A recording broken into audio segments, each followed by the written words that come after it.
What's going on, everybody? It is time for episode 119 of Truth Will Set You Free. We've got a special guest today, artist Scott Lobaido, right here on TWSYF. And of course, we've got, Barb is back. Dave. TWSYF? What are you, like a 14-year-old texting somebody? I'm starting a cool hashtag. That's what we're doing, all right? Because you don't notice when I do hashtag Truth Will Set You Free, I get less viewership on the post because anything that you say in the algorithm, they don't like the word truth. They don't. And Barb, you look a little different than Dave. It's good to have a little menstrual meat on the stage. Did you just refer to me as menstrual meat? I think you need to create a T-shirt. Put that as a Chad Prather's line, the menstrual meat line, maybe. It would have to be probably closer to menopause meat, but whatever. First day having hot flashes. Kaecey, what are you up to? I know you left work a little early for an early show. What's going on, brother? Menstrual meat. Just watching our government behave like society is in our country. It's fantastic. Government can't even decide on a House Speaker. I think it's interesting. We're going to talk about that later. We're going to talk about the House Speaker. We're, of course, going to talk about the tackle from last night and the Buffalo Bills player. We're going to talk about that later in the episode. But to begin the episode, we're going to talk to Scott Lobaido, who has a documentary coming out. But before we get started, please, guys, share the show out there. Get it going. We've got people just starting to jump on. So we're going to go ahead and start the countdown, and we'll be ready to go on this week's episode of Truth Will Set You Free.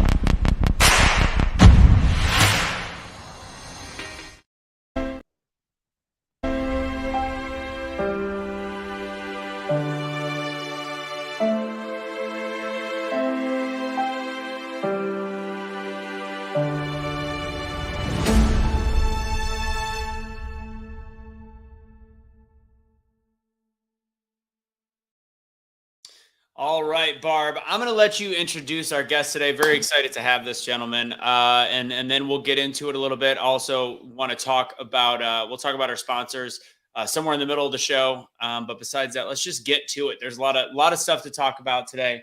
And I'm excited. So Barb, you had this gentleman on your podcast. That's how we kind of know him. That's how the start. And then he's got big things coming. So Barb, I'll let you take the intro. Yeah, I heard about Scott Lobaido through my friend Chris Martini. The moment I saw Chris post about Scott and what he does, and not only is he a fellow New Yorker, and us New Yorkers got to stick together because it's fucking ugly in the state right now. But I was just intrigued by, I like his mannerisms. I like his realness about him. I like that he's raw and direct and really doesn't give a flying fuck if he offends you, as he does what he does, because what he cares about most is his mission and his passion. And those are saving America, really, the way that he can. We don't have to wear a uniform to serve our country. We all have a gift to offer and to bring to the table. And what Scott brings is his artistic talent and his freaking tenacity. There is just no stopping him. He's been arrested God knows how many times, all for nonviolent things, as he does things like paint a thin blue line down the sidewalk in New York. He's painted flags across the country. And he is just speaking up and saying what so many of us are thinking, but we're afraid to even just post a whisper of, because we're going to be canceled. We're going to be, cut out of our family or our friends or whatever is going to happen to us. But Scott Lobaido, he speaks for all of us, and he speaks it very eloquently in his own way. I am so excited to have him here today, as he's about to premiere his documentary that Chris has created with him, and it's going to be fucking amazing. All right. Without further ado, ladies and gents, welcoming to the stage, Mr. Scott Lobaido. Eloquently. She said in his own way, eloquently in his own way. Okay. I think it's eloquent. I don't think that's like a joking word for you. I think it is eloquently expressed, because eloquent doesn't have to mean like hoity-toity fucking pansy-ish, right? Like, you speak my language. I'll take it as a compliment. You speak eloquently in my language. That's what you meant. That's it. Now I can relate. There you go. Fellow New Yorker. We don't take shit from anybody. It's funny, Correct. you know, if you see the trailer, hopefully you'll show it in a bit. Yeah. It's the truth. You know, my mother, rest her soul, she was a very liberal woman, but old school liberal. But yet she had a lot of conservative, you know, tendencies because she was a Staten Islander. But her advice to me was, you know, actually, you'll see it in the documentary. When you show the trailer, you'll show it. Do you want to start out with that? You want me to just play it and then we can go from there? Yeah, actually, let me just give a quick rundown. For those of you who don't know me, or you know, or why would somebody make a documentary of themselves? Well, I didn't make it. Chris made it. You know, you're not dead. Usually, when an artist is dead, they do a movie about the artist, but it's all about the timing. Because 30 years ago, I've been an artist since childhood, but 30 years ago, I went to find myself in the big city art world in the 90s, and it was devastating to see that these creative people, you see, the freest people in America, the world for that matter, are us American artists, because we get to test the boundaries of the First Amendment more than anybody. That's a fact. We get to test that fucking First Amendment. And here I am in the art world, and I'm watching all of these artists, I mean, all of them in New York City, desecrating the flag. America is an oppressive, horrible, Nazi-like nation. And I was just taken back. I really was. I was like, I don't understand that these people are biting the hand that feeds them. You know, there's people that died and still die today for sick bastards like me, so I could paint and express myself any fucking way I choose. And to watch these creative people, not only in the arts, you know, and in the, you know, fine arts, but in music and dance and singing. And it just blew my mind. And at that point I said, fuck this. I don't want any part of this art world. I don't care how famous or rich they could make me. This is bullshit. Because I come from Staten Island, which is a community of hardworking veterans, military, sanitation, firemen, cops, carpenters, you name it. It's like any other little town in middle America. That's what separates Staten Island as one of the 5 boroughs of this big liberal fucking city that I still love, as fucked up as it is. So anyway, the moral story is I started back then to say, wait a minute, I'm going to bring this flag back to life through the unorthodox system, through art. And I'm also going to fight this bullshit political correctness that I also saw at that same time back in the 90s. Before I even knew what it was. I didn't know what wokeism was or cancel culture until I saw it firsthand. And I said, this fucking thing is going to grow to the size of Godzilla, and it is going to destroy this country. So ever since then, I have been fighting with my artwork, with my expression and my voice to warn people that this fucking shit is coming. Way before MAGA, way before all of these, you know, patriotic organizations and the Tea Party. And everybody laughed at me. Look at Scott on the front page in handcuffs, fighting against the Pledge of Allegiance at some public school. And now people understand that this tinfoil hat son of a bitch had a point. I was delivering a message. And that's pretty much what the documentary is about, because I have footage, stills. I saved all the footage of me getting arrested in my protests, going across the country, painting flags for the veterans, blah, blah, blah. And it's just a really interesting piece of footage, because most of the activist artist documentaries that you see, 99% of them are those on the left. And this is about the one crazy son of a bitch that said, fuck you, this is what's right, and this is what I'm doing. I don't care what the consequences are. So show that trailer. All right, we'll get to it. We'll do that. And then I've got some art school questions, because I went to art school, and I feel you on the liberal side, and so I'm curious about some of your past. So let's go ahead and cue this video up. I'm going to throw it up there right now, and here is the trailer for the upcoming movie, the upcoming documentary.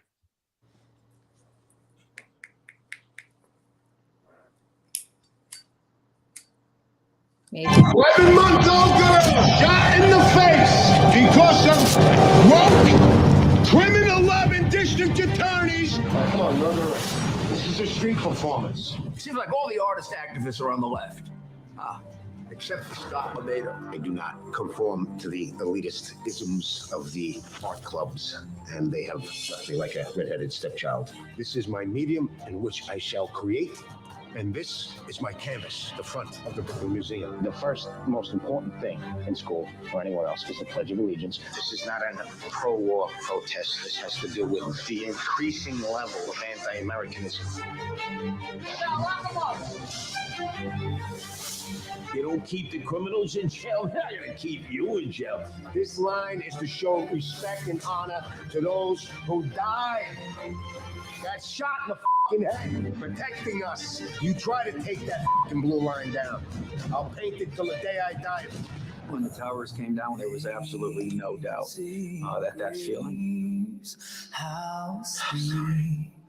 It was going to change my life, and it did. When somebody's complaining, it's so cold out, you know, the traffic. And here I am, drinking with one of these guys who's got one arm, he's got a hook for another arm, and he's drinking a fucking beer, having a laugh with me, and he's not bitching about nothing. I present to you the recipient of this year's VFW Americanism Award. This is Scott Lobaido.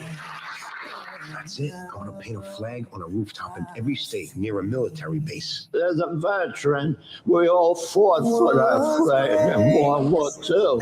And today, we want to see it flying. They will never, as long as I am alive, they will never take the American flag down. You want to burn one?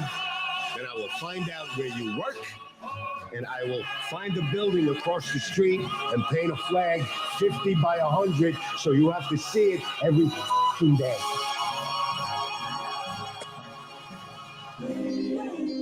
A pro-Trump sign on the front lawn of a Staten Island home was burned to the ground. The hate I get is astronomical. If everybody liked me, I'd be doing something wrong. My mother's advice, whatever you do with your life, as long as you believe it in your heart, and always take care of those less fortunate. My father's advice was, son, take from nobody. This is about control. They are terrified. We must unite. We must take a stand. Are you ready? Live, right, live. God didn't give me a gun and a bayonet. He gave me paint and brush, and I will fight for the f***ing death for this country. Get on up, get on up, get on up, right, live.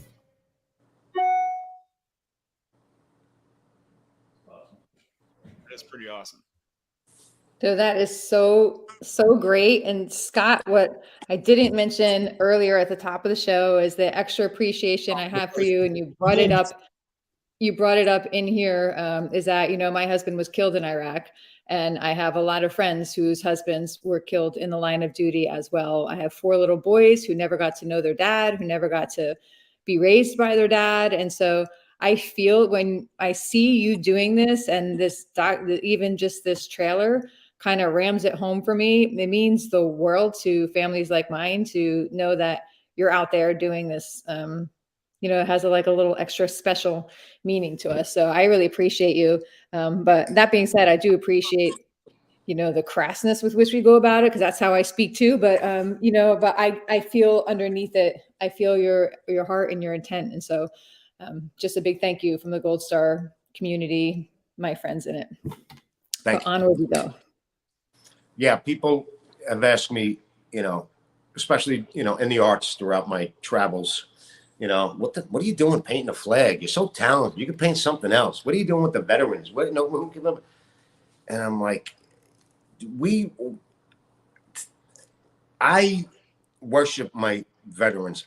Because I didn't have the, you know, as tough as you see me on Instagram and I'm screaming, I'm out there.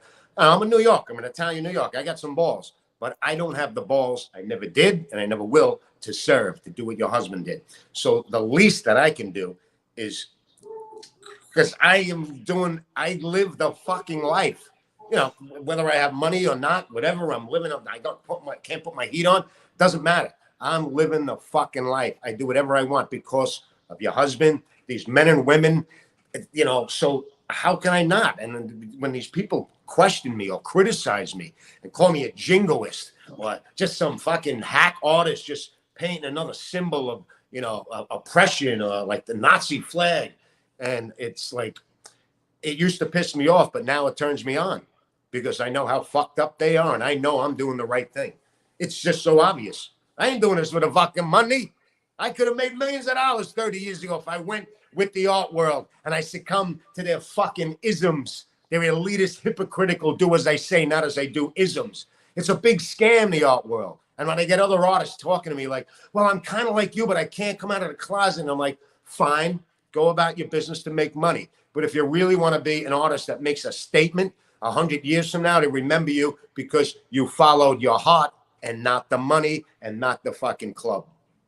So I'm not, thank you for the accolades about what I'm doing, but it's right here. It's not bullshit, Right. And that's what we can see. We've seen a lot of people come and go who try to ride it for their own use, that aren't really into it. That's like sort of a fad thing. I'm going to order a shirt from China and put a flag on it and call it patriotic. Right. And so, when I come across someone who goes all in the way you have and the way Chris is too, he's doing, he's walking parallel path by doing. He lives in Park Slope. And if you know Park Slope, he should not be living there. Right. So he's got his balls on, and I respect that, man. I really do. Yeah. Yeah. So, but let's get into it a little about what's been some of the response from dropping this trailer. It's people have been just amazed with it. Again, not popping my bubble, it's Scott, you're great. There's people that I've never met that seen this and just, Scott, it brought tears to my eyes. Scott, it pumped me up. I am so pumped to see, and that's what this film is. That's who I am. I'm that guy that blows the horn on the horse as the battle cry. Get off your fucking ass and fight. Not violently, not destructively, because there's not one thing I've done, 1,000 protests, whether that blood you saw me throw down, that's children's washable paint. I do everything by the law. To an extent, I step over the law because I like to get the collar to bring more attention to my fight. But this response has been great because people know that I've become their, not necessarily their voice, their visual voice. Again, everything's theatric. Everything is art.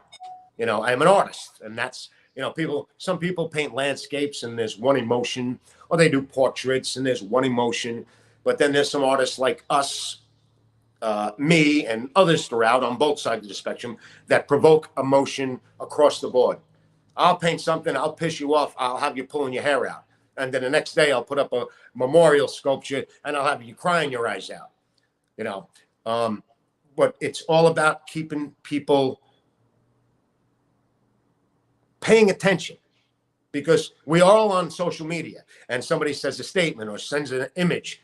And then a second later, oh, what are the Yankees doing? Or what did this happen? When it's a visual statement, it stays with you for a longer time. And that's my job, to keep people from forgetting about that issue, whether it was the drag queens teaching these fucking 5-year-olds, in a library, and I protest that. It's visual. It's not just saying something. I'm out there visually stimulating and letting you people know that we're still in this battle, but we're going to win. I know that. I know more than anybody else because I've been in it for 30 years, and I know we're going to win this battle. But it's up to us, and I cannot say it enough. People need to stop worrying about what people are going to think about them or call them. That's a big issue we have.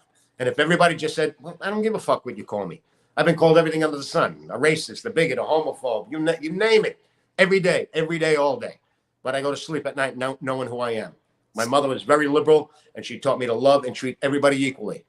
The key is not to be special. There's too many people that want to be special. Give me. I want to save my two-headed tree frog. It's me. Shut up. There's only two groups of people that are above the rest of us knuckleheads, and that is those who are disabled mentally and physically, and the men and women of the armed forces, our veterans. Those are the only group of people here. The rest of us assholes, and I say that in a friendly New York way, we're all right here. We're all right here. That's what I'm trying to slow these people down. Right. Now I'm a two-headed lesbian, black penguin fucking groomer. Give me a fucking fine.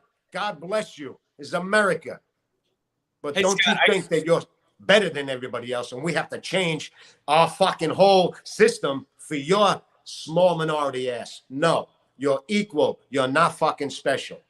And then when you say shit like this, see, I'm offending people out there right now, but I don't give a fuck.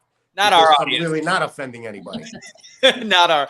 So, quick question for you, Scott, because you talked about your mom being ultra liberal, and you said even classic liberal. You grew up obviously in the art world. Were you ever considered a Democrat or liberal, or were you conservative your whole life? Up until my 20s, I was just creating whatever I wanted to, drinking and extracurricular activity with my buddies, chasing the ladies. I was your typical Staten Island Italian boy doing my thing. And then it just clicks in, it clicks in at a certain point back in the late 80s, early 90s, where it just punched me in the face and said, here it is, pay attention. Do you remember a specific moment that did it? It was in the early 90s. Like I said, one of the most important things was when I went to find myself in the big city and didn't realize what a shit show it was. Yeah. And it was the same, time when we were in the Gulf War, in the Gulf War. And I saw, because I had uncles in Vietnam, and I remember what happened to them when they came back, as we all do. And it's a horrible, horrible time in our country. But I saw the left starting to do the same thing with these guys coming back and girls coming back from the Gulf War. The new generation of liberal, anti-war folks. My motto, the motto, you hate the war, don't hate the fucking soldier. Don't go near that fucking soldier, because you'll have to fucking deal with me and us. And I saw that kind of happening. And then I was like, no, I got to get on top of this. It's not happening. So it was a couple of those things that really made me, just slam it out there. And I was like pulling teeth, painting flags on buildings. And, in the 90s, patriotism wasn't that popular. It happens every so many generations, like the 60s with Vietnam. And then I think because of the war in the Gulf War, a lot of people were like, this is bad, whatever. And patriotism was at a lull. And I was like, no, I got to bring this back. I'm going to use my gift to bring it back. And it was like pulling teeth. Nobody wanted it. And I just kept pushing. And unfortunately, it took 9/11 for people to fall back in love and realize how important patriotism is, and raising that flag and flying that flag. And everybody was like, that's the guy. Get him to paint a flag on a building. Get him to do a flag. Get him to, So it kind of blossomed off of that. Yeah, one of our T-shirts is let's go back to remembering what it was like on 9/12/01. So Yeah, I get that. I went to art school myself, so it's frustrating. And I grew up a Democrat. My mom was a Democrat. Our family has all shifted, but I find it super interesting to remember what changed me. So yours was seeing how big of a shit show New York City was. For me, it was starting to realize from a business perspective, capitalism is a good thing. Going from that point, and then looking back at who I was, I remember looking at this female, this woman or this girl. We were young in our early 20s, and when I saw she had a Bush bumper sticker, which to this day I'm not a fan of the Bush family, but regardless, when I saw her Bush bumper sticker, instead of disliking the politicians, I disliked the person. And I thought that that's an ugly way to go through life. We shouldn't dislike other Americans. We can always judge politicians, but why is it that as a whole, and I think that we've come together where everybody has started just disliking each other, unfortunately. But at the time, it's been a Democrat just stronghold to dislike the other people instead of the politicians. Yeah, well, that's what a lot of my very conservative, deep conservative friends don't understand, is that I still have very liberal friends and family members. And I've never stopped loving them, but they stopped loving me. Not the ones close to me, but the majority of my liberal friends. I mean, I had a liberal bar that I ran, and it was very liberal, open-minded. It was trans people in there before, back in the 80s, before trans were even, it was black, white, Muslim, gay, Jew, and we all made fucking fun of each other. Yeah, I was the token guinea. He was the token Jew. There was the token gay guy. We fucking loved each other. And then all of a sudden, 5, 6, 7, 8 years ago, Trump came along and it was like, that's it. Scott Lobaido is the enemy. Meanwhile, I'm like, wait a minute. 30 fucking years I've been swilling whiskey with you, shooting pool, talking about fucking hot girls, and now I'm a jerk off? You're dropping me? I'm not dropping you. So, yeah, there's a lot of conservatives that are saying I hate that guy because he's liberal automatically, which is a shame, but the majority of it is from the left. And that boggles my mind, being in the business, because the left is supposed to be more tolerant and open-minded, and it just goes to prove the fact. Liberalism is not liberalism anymore. Liberalism used to be, that hippie with the peace sign, smoking a joint, long hair, stinks to high heaven, putting flowers in rifles, loving all sorts of art and expressions. Not anymore. They're tearing down artwork, sculptures. I'm oppressed. They're beating the shit out of fucking people. It's violent. I got my head cracked open by a liberal, pacifist per se. It's all bullshit. They've become the fascists. We have become the more tolerant liberal. The conservatives, and that's, we used to be the knuckle draggers, the conservatives. We're not. We're the open-minded, tolerant ones now.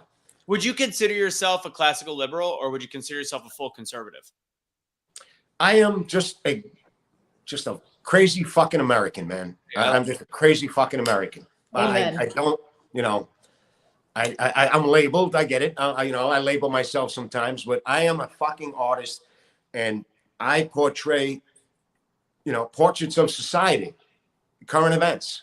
And the most important thing to me, look, this is important. I'm criticized by the art, world for my love for this American flag. I'm no fucking genius. I'm not Picasso. I'm not Michelangelo. I don't create, my execution of my art is not a genius. There's a million artists 10 times better than me. But I chose a subject, which is the American flag. And I've been to the Louvre. Dom Paris. I flirted eye to eye with the Mona Lisa. I gazed in awe at the Sistine Chapel. I painted, I actually reached over and touched the thick, painful brushstrokes of a Van Gogh. These are the masters of the world. But the greatest work of art to me is that Star Spangled Banner. This is why we people don't see it as a work of art. It is the greatest, most beautiful, most recognized work of art in the world. And I am just promoting it. That's my job. That's my job, is to promote it. That's all I care about, is to promote Americanism. I'm open-minded to progress. See, these progressives don't understand. Progress takes fucking time. And this is why we're in this shit right now, okay? Because, hear me out. I know I talk a lot. We are like this. See, in the 70s, we went liberal. 60s, 70s, we went a little liberal. And in the 80s, we got a little more conservative. And that's what we do. That's the nature of this beast. But the fucking left, the radical left, took it to the fucking moon 10 years ago. 5 years ago, took it to the fucking moon. That's why Donald Trump got elected. That's the number one reason. And you can't fucking do that. You have to go here and there. The only way to fix what we're in right now is the two things. One I said earlier is that us fucking people got to stop being pussies and worried about what people are going to say about us, and stop worrying about that. And the left has to pull the fucking reins back. That's it. Otherwise, the shit is going to hit the fan. And middle America, who these liberals just woke the fuck up, they are not going back to sleep. I guarantee that. And it's going to get stupid. Hey, we got a question from Lucas Thompson. His wife, actually, we used to do shows together. And I know he mentioned today in one of our posts that he's been following you for a long time. And now I'm curious. So he said, Scott, tell him about taking on the Westboro Baptists in Kansas. You're joking, right? I don't know. I took on them in 2011. I went right to their fucking compound. Look it up. Google Scott Lobaido, Westboro Baptist Church. When they were doing all of that shit prime time, I drove to fucking Kansas to their compound, and I, on the top of my red, white, and blue pickup truck, I put a giant canvas and I painted a portrait of Reverend Phelps in pink polka dot panties riding the devil's lap. And his fucking creepy daughter was sitting there dressed as a dog waiting for the next lap. They knew I was coming. They put all the flags upside down. They tried to have me arrested. They couldn't arrest me because I did everything by the book, and I fucked them so bad. It was priceless. Look it up, Lucas. You'll see it. No, That is amazing. Do you know, my casualty assistance officer told me very gently, he was trying to broach this to me because I was already like a raving fucking banshee, you know, in the week after my husband's death and the funeral and all this. And he said to me, he said, you know, the Westboro Baptist Church, there's rumors that they're going to show up at your husband's funeral. And, you know, if they do, we're going to have to let them do what it is they do. And I was like, the fuck I do. And I went off.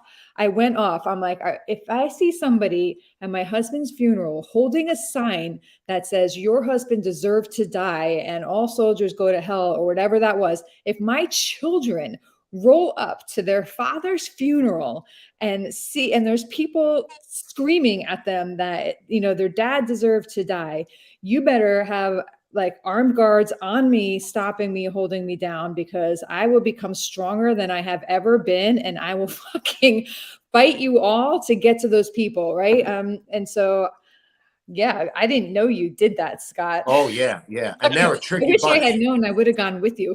Oh, that's and great. they're a tricky bunch because they're all lawyers and they know the law very well.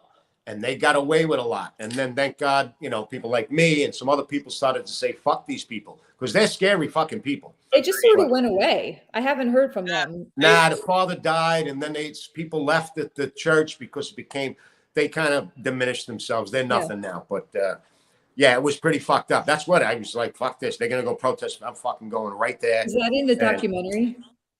It was great, man. They were all creeping around, hiding. They didn't know what to do because everyone's afraid of them back in the day, because again, they would sue everybody and they were good at it. They were really good at it. They got money from everybody who went up against them. See, I'm an artist. I didn't have any fucking money, so I didn't give a fuck. That was the problem with them, because that's why we have ebbs and flows in this country, is because people get so extreme like the Westboro Baptists that it creates the complete opposite side where the pendulum swings so far. I think that's why it's great to bring up that story, because it shows the fact that what modern day conservatives, we don't agree with that crazy shit either. And Lucas, by the way, Lucas Thompson he was one of your lawyers. He said, I was your lawyer, Scott. You were my best client. So that's yes. That's how he knew the story. That's why he brought it up. I've had so many fucking lawyers defending me and all of this shit. All right, Spider, you're all right. Thank you, as always. Thank you very much, Stevie, for throwing that out there for us. I know that your time is precious. You've got a million things to do tonight. Barb, do you have any more questions for Scott before we let him out of here? No, Scott, I think you're awesome. And I appreciate you for what you do. However imperfectly we all are, like none of us nails it on the head, you know, every time. So I know you're not like this, you know, God out there, but what you are to me is someone who is just freaking sending it and is making sure that the sacrifice of so many people is not for nothing, and that the rest of us who are taking it for granted don't ever have to look back and say, you know, I remember when we were free, right? So, you know, we're all doing it our own way, and you are proof that we all have gifts. We do all have something we can bring, and you're, you know, bringing that out there and showing us how to take what we have and just send it in such a way. So thank you. I look forward to seeing the premiere whenever it happens. It's about people getting off their fat fucking ass. And people get pissed off when I talk like this, but I don't give a fuck, because that's the fucking truth. You know, bitch and moan on your fucking keyboard, but get your fucking ass at a rally. Get out there when I'm protesting. I'm not standing out there by myself in the rain. Stop being afraid. This is about not only the future of this country, but everybody's got children and grandchildren, and they're fucked if you don't get off your fucking ass now. And go see the movie. Share my fucking trailer. ScottLobaido.com. We need views because we need a distributor, because these big Hollywood people are going to squash it. These liberals. Facebook is already banning and telling people it's hate speech. Fuck them. Come on, people. Let's go. Yeah, we'll post the link up. Anthony, can you post the link to the trailer, and we can encourage everybody to give it a view? Yeah, I'll just go ahead and post it right in the comments. And share it out so that we can get, you know, we can help it go viral, because that's what they're going to need. Here it is right here. Scott, we're going to play it again right when you get out of here. I know that you don't do any t-shirt stuff or anything like that, but at one point I'm going to try to help you get Salem, and then maybe, just maybe, for my clothing brand is Awake Not Woke. Maybe we'll do a special Scott Lobaido t-shirt on the flag. I'm not going to put you on the spot now, but if I'm I in. can, maybe. I'm in. All right. So here's the link is on the bottom. Let me throw it up there one more time. Again, guys, we are going to play the trailer. Scott, thank you so much for being on this show. It's an honor, and I hopefully whenever there's a date nailed down, I know there's a tentative date, I'm going to try to make it out to New York to see that trailer or to see that documentary as well. Excellent. Looking forward to seeing you guys. Thank you. Thank you. God bless. Thanks, Scott. Take it easy, brother. All right. All right. Are you playing it? I'm going to play it, and then we're going to get back to the regular show. Ready? And He's awesome. that's awesome. 11-month-old girl shot in the face because of woke criminal love and district attorney.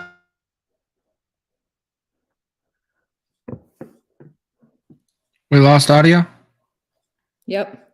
Russo. Anthony Russo. Lost the audio. Not paying Anthony attention. sucks. Anthony sucks. Russo, you turned off the audio. Does he even know? Anthony, your audio's he's out. He's backstage right now. All right, is it off? There. Now it's on. Now we have it. To keep you in jail. This line is to show respect. 11-month-old girl shot in Okay. the face because of woke criminal love and district attorneys. Come on, murderer. This is a street performance. Seems like all the artist activists are on the left. Except for Scott Lobaido. They do not conform to the elitist isms of the art clubs, and they have left me like a redheaded stepchild. This is my medium in which I shall create, and this is my canvas, the front of the Brooklyn Museum. The first most important thing in school or anywhere else is the Pledge of Allegiance. This is not a pro-war protest. This has to do with the increasing level of anti-Americanism. You don't keep the criminals in jail, they're gonna keep you in jail. This line is to show respect and honor to those who died, got shot in the head, protecting us. You try to take that blue line down. I'll paint it till the day I die. When the towers came down, there was absolutely no doubt that feeling. It was going to change my life, and it did. When somebody's complaining, it's so cold out, you know, the traffic. And here I am, drinking with one of these guys who's got one arm, he's got a hook for another arm, and he's drinking a fucking beer, having a laugh with me, and he's not bitching about nothing. I present to you the recipient of this year's VFW Americanism Award, Mrs. Scott Lobaido. That's it. I'm gonna paint a flag on a rooftop in every state near a military base. As a veteran, we all fought for that flag in World War II. And today, we want to see it flying. They will never, as long as I am alive, they will never take the American flag down. You want to burn one? Then I will find out where you work, and I will find the building across the street and paint a flag 50 by 100, so you have to see it every fucking day.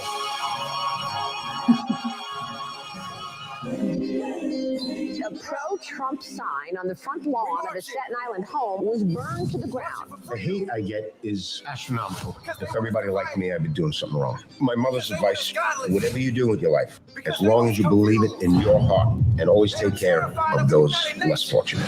My father's advice was, son, take from nobody. This is about control and division.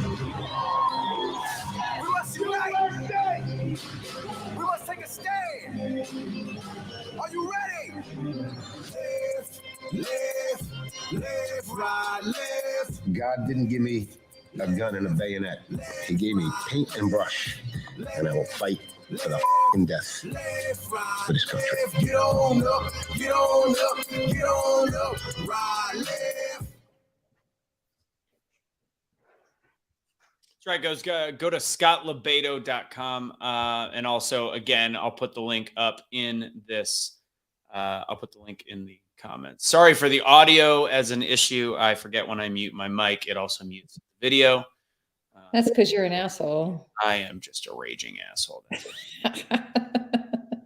No problem, Lucas. Thanks for jumping on the show. Tell Kaylee we said hello as well. And here's the link, guys, right there. So we're gonna do a regular 20-25 minute show to wrap up. We're gonna talk about just a couple of the major topics. We did not cover any of the sponsors to start, but let's first start with the Great American Summit. Barb was on a show with Tony Van Schoik earlier today. Go to greatamericansummit.com to get your discounted tickets. What's the current pricing, Barb? It's now 60 for one and 100 for two. Got it. And again, the prices as it goes will get up to 190, 176 or 197. So make sure get them now. It's in Dallas, June 6th, June 2nd and 3rd. So just come on out there for that. Go ahead and check that out. Gives you details. I know a lot of you guys buy the products for the Dr. Artist show. A lot of you guys do the Docs Viral Defense stuff that I've used to stay healthy throughout all the different travel and stuff that I do. Prostate Pro, a lot of different good stuff. They have acne, adult acne, childhood acne stuff on there. Please check out that website. Use BFT checkout. That helps us. And of course is helping you out by getting really good stuff. If you are interested, Tony Van Schoik again was on a show with Barb earlier today talking about the Great American Summit.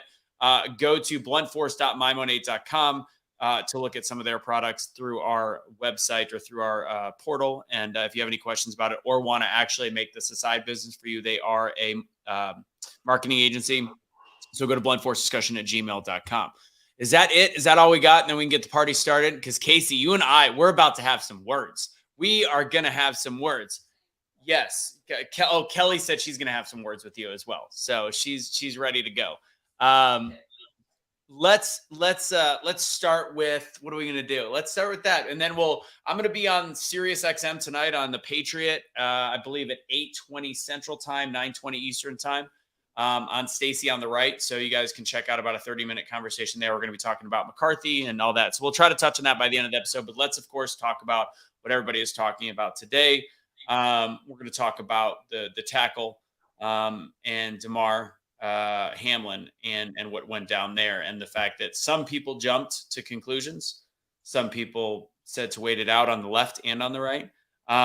So Kaecey, we haven't heard from you much. Break down the situation. Let's start with what happened last night during Monday Night Football. You're the biggest football fan around, so go for it. So Damar Hamlin, during, I can't even remember what play it is, if it was a kickoff, punt, or it was a run. All I remember is Cincinnati guy had the ball running, and Damar is the one that mostly took him down, took the brunt of the hit, tackled him, took him to the ground, stood back up, and within seconds, he ended up collapsing and falling backwards after taking the brunt of the hit. He was then transferred to the University of Cincinnati's hospital, and there, I skipped too far ahead. Going back to when he's on the field, medical staff comes out. They have to administer CPR. They have to use a defibrillator multiple times. Everybody's watching it. All of the teams are sitting right there watching all of this go down. Horrible thing to witness. Hopefully he recovers quickly and without any problems, but it is definitely not a good thing to see in football, but it is part of football. Some injuries do come with that, and we have to see what really comes of this. Will we ever really see what comes of it? I mean, first off, I want to say that as of right now, he is still in critical condition. He's got a breathing tube. As of last night to me, based on what I've read, that would have been the night that that would have been the most critical. It sounds like we're in a 48-hour wait to see how the body responds to what they're doing in the treatment, the 9-minute CPR, using the defibrillation machine. I did a lot of research last night. What's the name of it? Commotio cordis. I knew would come up. I mentioned it right after I did a live. I talked about that's probably what people are going to say because it matches. But this was a 24-year-old man in a league that is forced to do something for the most part, 95% of them. As you just said, we have to wait and find out. I don't think, there is no finding out if it's in our belief system of what happened. There will never be that information presented out there. And today we already heard commotio cordis. We heard this blunt force trauma. and I'll get back to you. I'll let you speak in a second to reply. But when you actually look up commotio cordis, first off, I don't believe that these two things can happen in a vacuum. I think they can happen at the same time. The fact that there is something odd, the fact that this has never happened. Commotio cordis is a blunt force trauma to the heart at a very specific time in between beats that causes cardiac arrest. Anybody talking about spinal cord injuries obviously doesn't understand when there's a spinal cord injury, you don't get up. That's just the way that it works. But when it comes to commotio cordis, it comes to that blunt force stop, getting up and fainting. This does not happen in the NFL. It never has, which is why I believe it's time to, it was a question. Also, MedPage, which is a far leftist pro V everything, talked about the fact that this is common 15 and 16-year-olds and below. At the oldest, you're looking at 18. This is a built 24-year-old. And it also typically happens in lacrosse, baseball, and I think cricket they were talking about, sometimes soccer. That is when an item is flying directly at an individual at a high rate of speed as a wall, and it hits without give. This was a football player that is wearing pads, that doesn't do a ton, I know. Football player wearing pads and getting hit and falling backwards, which also gives a little bit of give. I think all of these things together paint a picture that is very rare in the case of commotio cordis, and also could be presented as something that is a little bit odd, which is why in the moment last night I created a video which some people agree with and some people, including people on the more conspiratorial side, disagree with.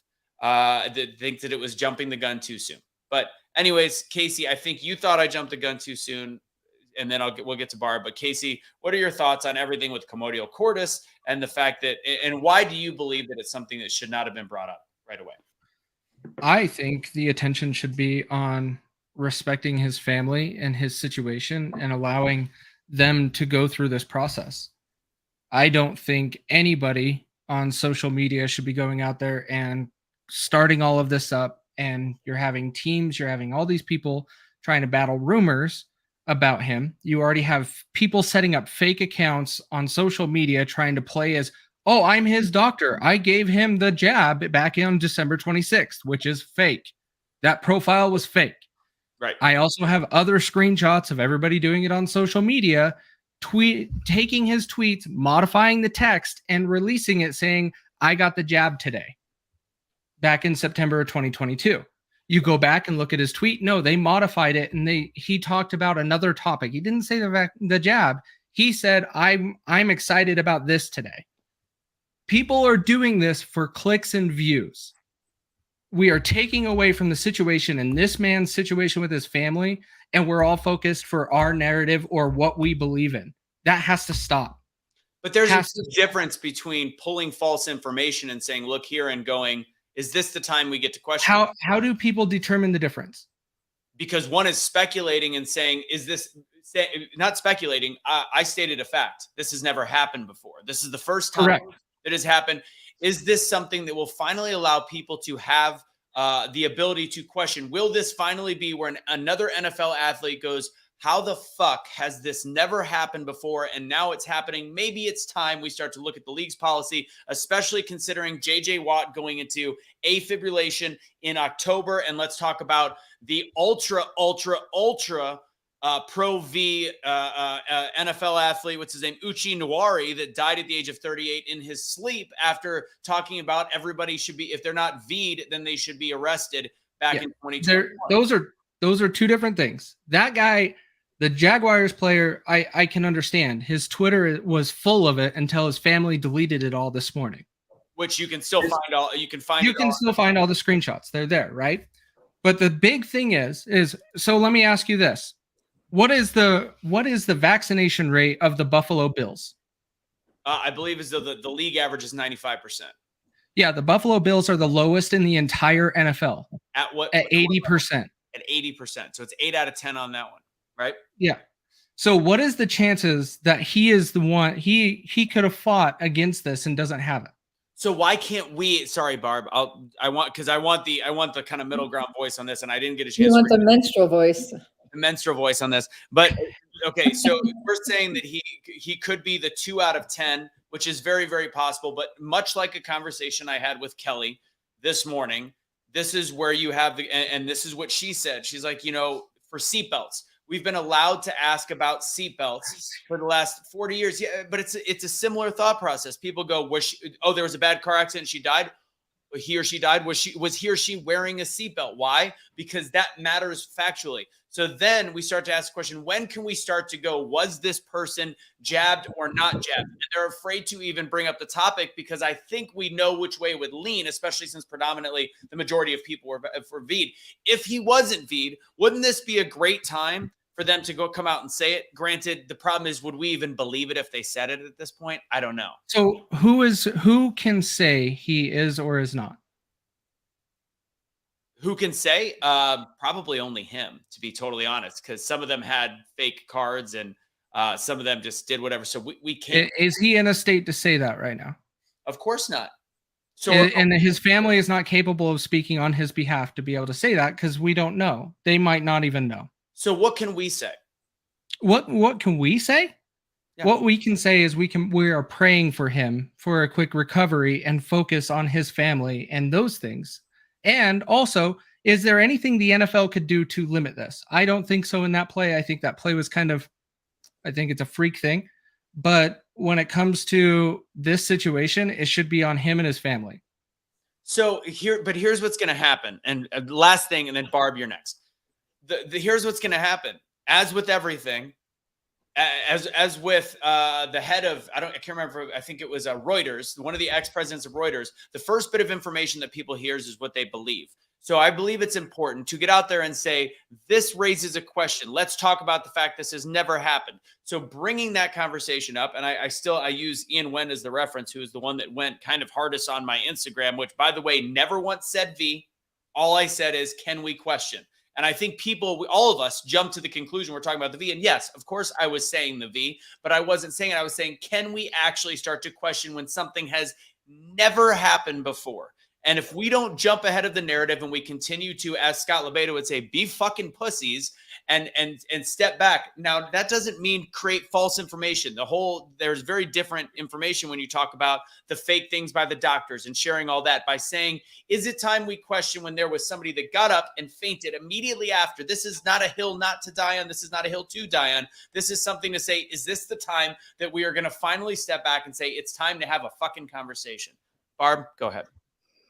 I think I lean heavier with Kaecey, and I come a little bit your way in that I think first and foremost, everything Kaecey said is right. And I think that setting all the issues aside, I don't think any issue merits taking somebody and using them as a poster child for your cause without their consent.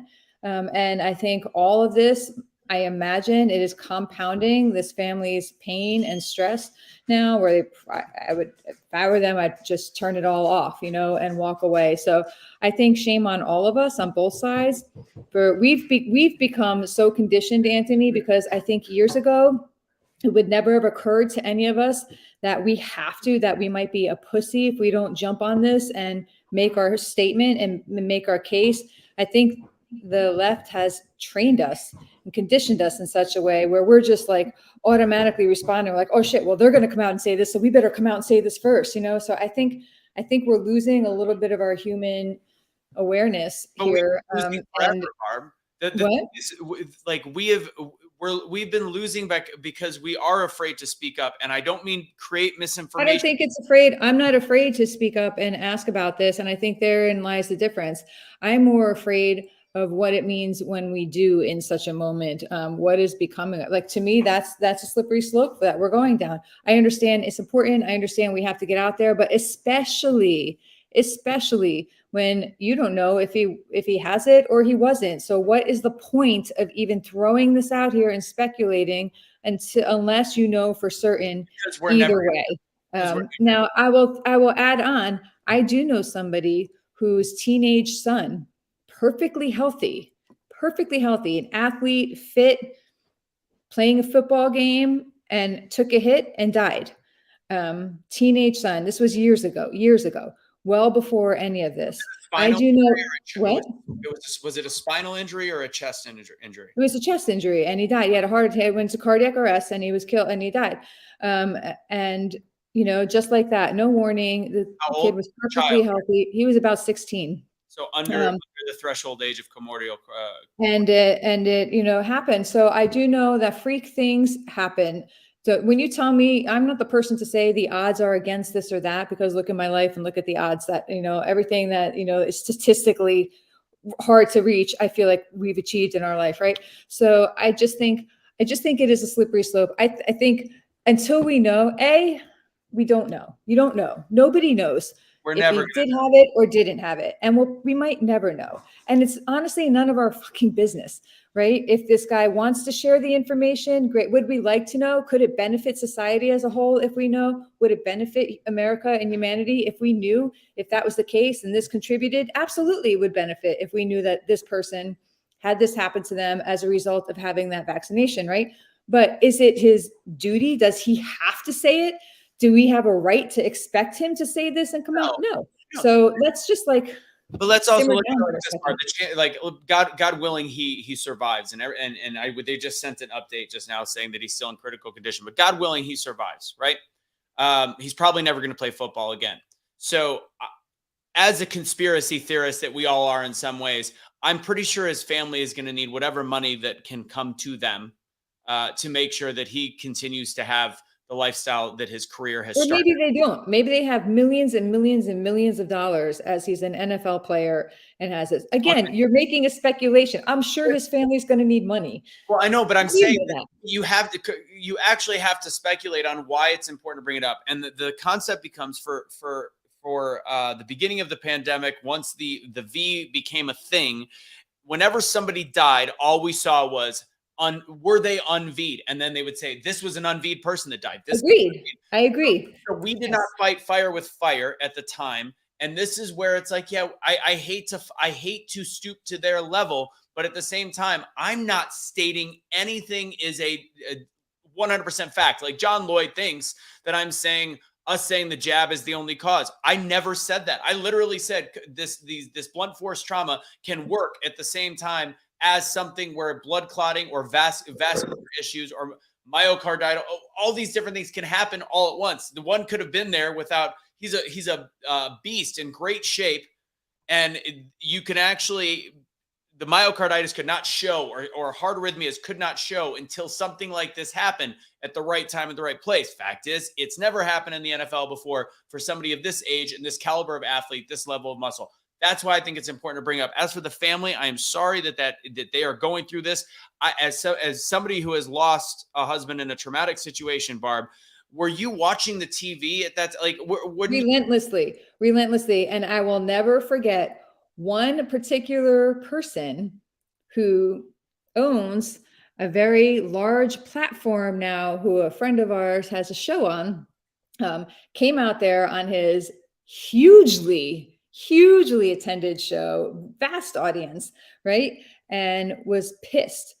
He's like, why are we wasting so much time on a story like this anyway? Why are we talking about like 2 dead soldiers and a murder show? And he was like annoyed at the media coverage for this, you know, like it was a waste of time, a waste of airtime. Why are we even talking about this? And that stayed with me to this day. And I saw a lot of things. I saw a lot of people. I would look at the stories. Because sometimes I would want to know what's being said, and I would want to match it up with what I was being told and see if it. And then I saw the comments that people were making, and oh my God, the comments, people speculating about all this. Well, if a soldier killed him, then he must have been doing that, and if they let him go, then he must have doing that, and if the widow is showing up wearing that, then she must be this. Speculate. All these people piping in with their stupid little opinions when they didn't know shit about what was going on and passing judgment on it. So yes, it did matter. But people, I'm not saying that's you, but you asked me a question. That's the difference. Like, and again, like you were saying, you were watching TV. In my sense, I'm hoping that they're in the hospital. They're paying attention to the fact that I don't think anybody was looking at you, Barb, and going, how is that bitch wearing this dress? This is horrific. And, but prayers for her. Like, I'm praying that this guy ends up okay. God willing, everything ends up just fine. But at the same time, I'm not comparing you to them, Anthony. I just answered the question that you asked me. No, I'm not upset. I'm just saying that. Okay, don't cry. We're still friends. I'm just saying, when there is an ability where there is and the Democrats will call it, what do they say? No good. Don't let a crisis go to waste. This is different than that. This is, don't let a speaking point not go undiscussed. It should be discussed. And the fact that it is so touchy amongst people that when I'm not even often not even using the word the jab or the V or anything, I'm just saying, is this enough when we are seeing something that is unprecedented that we can or cannot question it? And what is the name of this page and the platforms like ours? Truth will set you free. I am not saying that I know the truth. I am saying, can we question it? And it just so happens to be a time where, and this is what Chad Prather said earlier, everybody is listening right now. Utilize the time where everybody is fucking listening and they've got an ear on what's going on. And you know what? If there's still the people going, oh, how fucking terrible for you to talk about. Oh, you know what? They're not going to be switching anytime soon anyways. But for people to finally go, holy fuck, this really has never happened. This is the first. This is worth looking at. Right. And I see your point. I see it is valid there. I think there are some people who are still going to just refuse to believe anything. Right. But I do think that you're accurate in that, like, there is an opening here for people to say, hey, like, might you even now consider, like, should we like make a note to check this out later down the road? Right.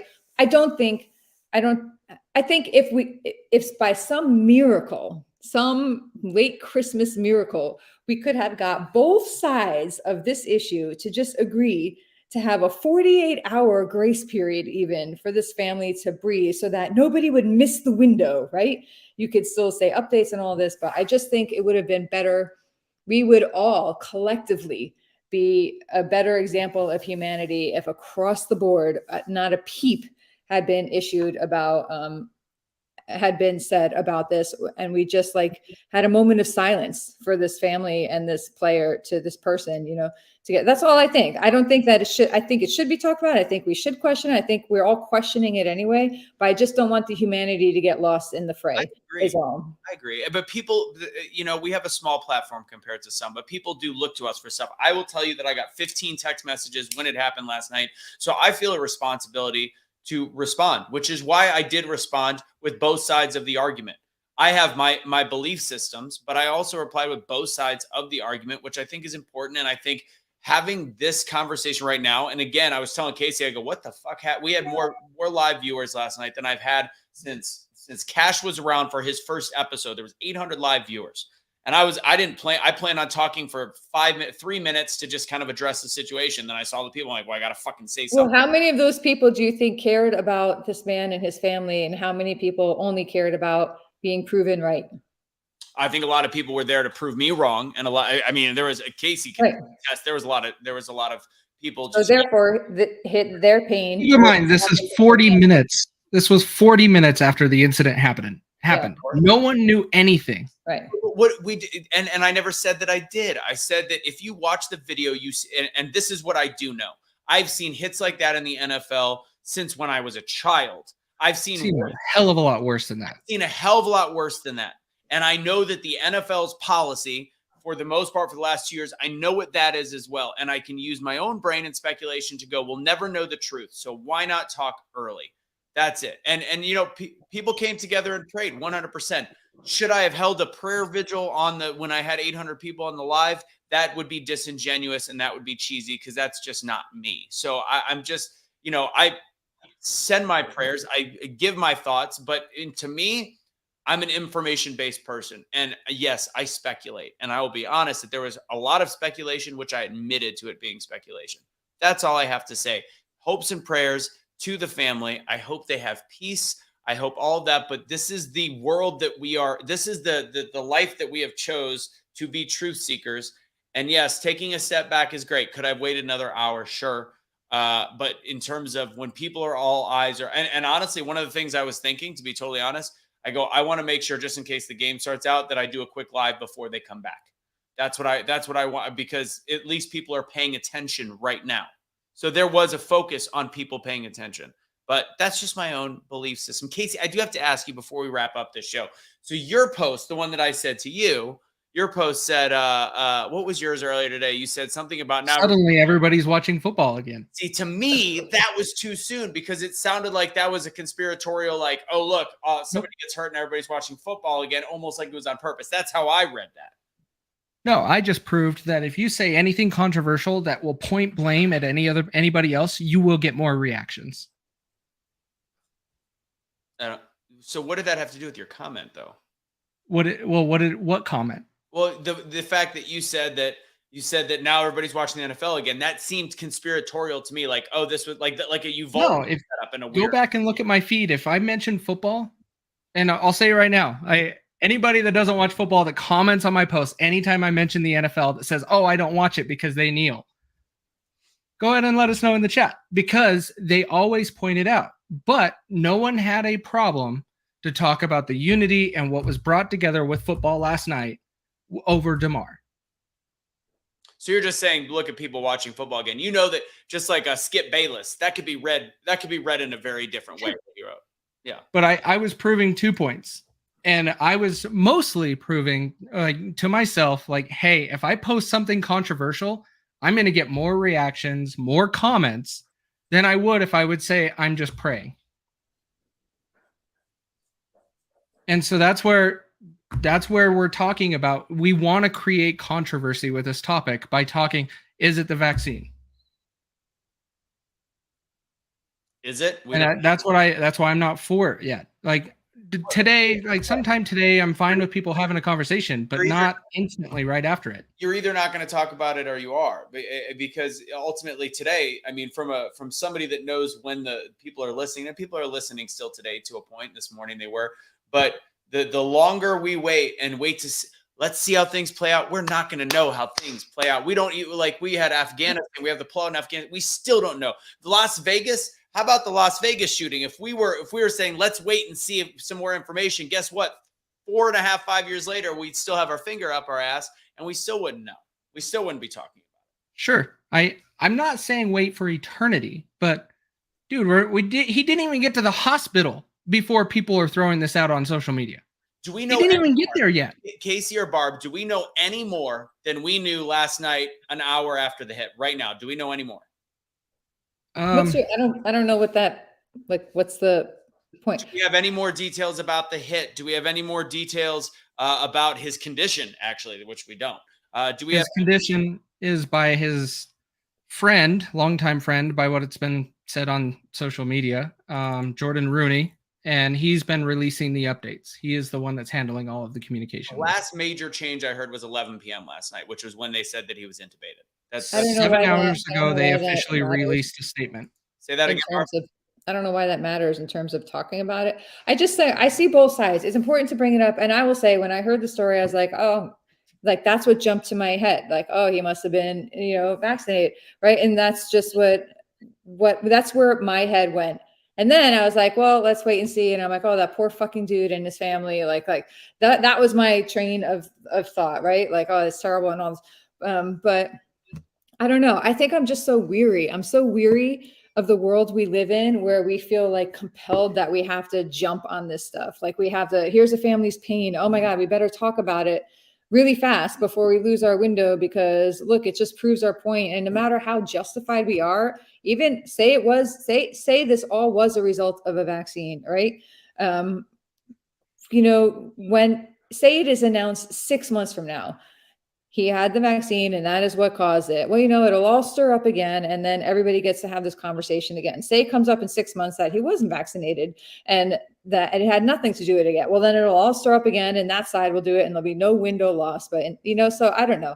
I just think it's like a vicious cycle that we're trapped in. And I wish we could get off. It's all. I agree. Well, that's all. Honestly, it comes back to like everybody on social media. It's over clicks. It's over engagement. It's what they want. That's what they thrive for. And this is where I see it as the same as what I call our government out for. Don't let a crisis go to waste. And that's what we've created in society. We want our side to be right, and we will always push that. I hear you that waiting 6 more months, what are we doing here? I don't know. I just think it would be good to like wait a beat and think about it before we jump is all. When we respond emotionally, that's when things get all inflamed and carried away. That's it. I'm not saying that we don't need to talk about it. It doesn't need to come up because again, I feel like that's where my head went to. And I think everybody who thinks that way automatically thought that, right? But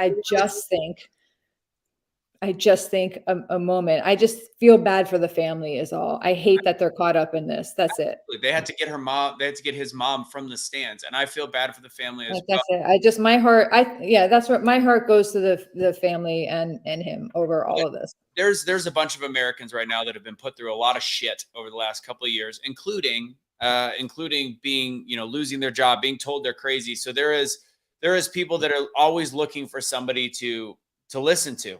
And sometimes this is a good time to change opinions. There's a bunch of places that when we already have the minimal platform that we have, finding a time to speak to as many people as possible. And the reason why I said it matters, waiting a day or 2 days, and the fact that we've got no new information in almost 24 hours is the fact that by now, if we were waiting, and again, not jumping to conclusions, but questioning, that's what media should be doing. That's what media should have done with Hunter Biden laptop. Same type concept.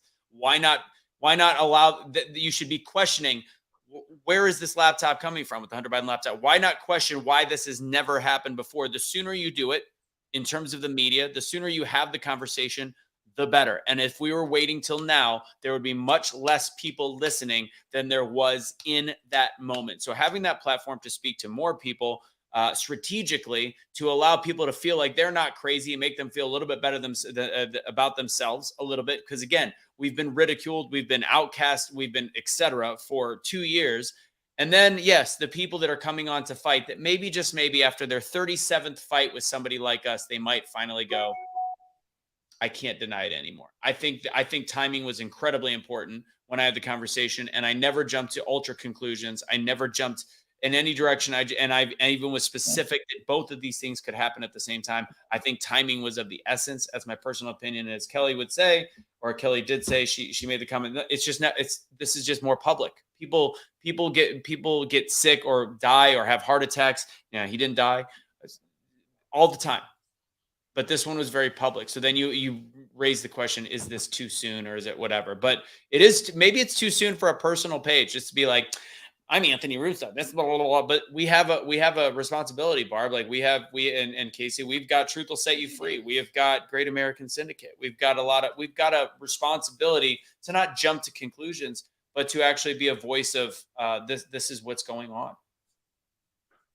I hear you, Anthony. I know you're a good person. I don't doubt your motives. So I can say this to you because I have the luxury of knowing you and who you are, right? So I can push back a little because I know that you're a good person, right?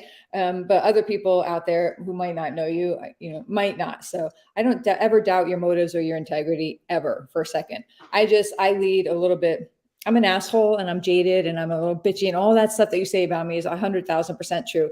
But I also, in cases like this, I go with compassion first, and my heart aches. All I can think of is let's just like fucking give that. That's where I think right or wrong. And whether we owe this or owe that, I lean towards, oh my God, let's just like protect this family for a minute. That, and whether that's right, whether that makes me, wrong because we should talk about it or right because who's to say? We all have our opinions. We all have this. My opinion is let's just like show this family some grace for a minute. Let's let them get their feet under the ground. That's where I lean. I go with Kelly's point on this one. She goes, I bet the friends and family and teammates watched your live and got offended. It's a little humor, meaning they weren't watching my live, So do you get the joke? Barb, do I have to spell that one out for you? No, I get it, but I don't think whether they were watching your live or not. I don't think we're talking just about you. I think we're talking about the greater picture and media as a whole, yes, and social media. Adding and fuel memes. to the fire. Like, are there memes out there now, or are there all this or that? So thankfully, I haven't seen any crazy memes. Thank God. So, I mean, I think everybody focused on the Uche Nwari, the memes on that one, which again, I feel bad that he died.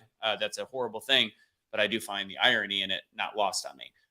TW, don't know who you are. Thank you so much for the 20 bones. Appreciate you. And for those asking about what our shit show in Congress, we didn't really get to it. Kaecey, feel free to make a live later tonight. I will be on Stacy on the Right on XM, The Patriot at 125 at 8:20 p.m. to talk about it. But we are well over our show length. Again, go to scottlobaido.com. We'll have final words from Barb and Kaecey. Don't forget, guys, we didn't even talk about our gear, but rocking the Awake Not Woke hat. I've got a Great American Syndicate shirt on, but if you want to go to awakenotwokestore.com, use Awake for 15% off for all of our gear. We've got the Unvied Lives Matter shirt actually spelled out. We've got the Not a Single One of Us Regrets Not Taking It. We, of course, also have some patriotic shirts like the one I talked about with Scott earlier to pretend like it's 9/12/01 when we all came together. That's all I got from me. Barb, take us home-ish, and then Kaecey will finish up the drive. I think that this raised a really fascinating concept and topic, and something that we have to kind of like look into. I just think it's really, I think it just makes us all have to question things a little more and how we're rolling and how we operate. So I enjoyed the conversation. I appreciate you letting me push back on you and knowing that that's where knowing that it's done with respect and all that. But I think that our world has just lost its fucking mind. And the fact that we all just jump, we live in a world where families can't be shown any grace, and for justified reasons or not. I wish that part would be over. That's it. I just think, we shouldn't be in front of the hospital, yelling like, was he vaccinated? That's where it gets ridiculous. But on social media, having this conversation with like-minded, non-like-minded people, I just think is different. And Barb, I love arguing. It's a sickness that I have. I love having the discussion with people, especially ones that I like, because then I know afterwards they don't get, butthurt about it. Correct. Yeah. We got the Great American Syndicate, guys. Make sure you check that out as well. Great American Syndicate is Barb and Dave, and of course a little bit about what Truth Will Set You Free is a part of that platform as well. Be the Change, etc. Go to greatamericansyndicate.com to learn more. And guys, Great American Summit, please if you're in the Dallas, Fort Worth, anywhere area, please buy your tickets now, because they are incredibly cheap. They're $60 for a one, $100 for two. They keep going up each couple weeks, so make sure you get those. Go to greatamericansummit.com to get your discounted tickets. We're working on locking in. We already have a bunch of speakers lined up. We're just making sure to lock them in. So look forward to those announcements. If you are interested in being a sponsor or just supporting it as a donor, please just reach out on Instagram, just DM, whatever it is. Kaecey, take it. Just welcome to the shit show, guys. It's going to be a lot of it. And Pelosi's out. Yay. Yes, we are in a world of hurt because our government is a disaster, and they have shown that today. And with the House Speaker voting and all of that, it's a joke. So we're going to keep seeing more of it because we can't seem to compromise or come to any agreement on the government level or in society. But other than that, we're all good. Yeah. Kelly Allen said, try dating me. It's brutal sometimes. And then she said, Carrie said, we pray for you. Y'all could piss off. I'm just saying. I do love you, though. Just Kelly, not Carrie Ann. That'd be awkward. Anyways, guys, have a great rest of your day. God bless. And we will catch you. I lost my banner. We'll catch you later. It's always such an anticlimactic end when I can't do things. There we go. That's what Kelly said. Oh, snap. So funny. No, usually it's, I wish there was another inch. Have a good